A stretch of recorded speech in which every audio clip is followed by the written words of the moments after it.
In this video we will be covering company-related reports. To access this, on the side panel, click on Reports that is located under in Accounting. Starting with the Profit and Loss Statement. The Profit and Loss Statement are used to show the performance of the company by a specific period. It will be able to show if the company is making profit or loss by summarizing revenues, costs and expenses. Select the date you wish to generate the statement. Select the report format. This will determine the results and presentation of the generated statement, either by year, by month, yearly comparison, monthly comparison, etc.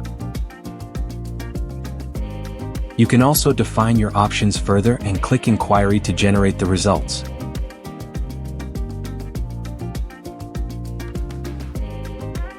To print or export the statement, click on Print Report.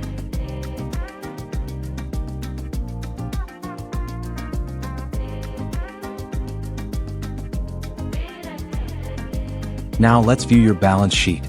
Under the same section where you found the profit and loss statement, go ahead and click on Balance Sheet Statement. The balance sheet gives you a snapshot of your company's financial position at a specific point in time. It includes three main components: assets, liabilities, and equity. To generate your balance sheet, select the date for which you'd like to generate the statement. Select the report format.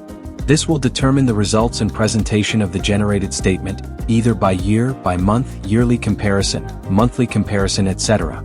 You can further refine your report by adjusting additional options available on the page. Once you're ready, click Inquiry to generate the results.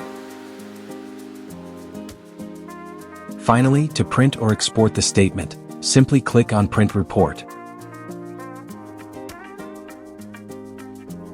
That's how you view profit and loss and balance sheet statement reports on AutoCount Cloud Accounting.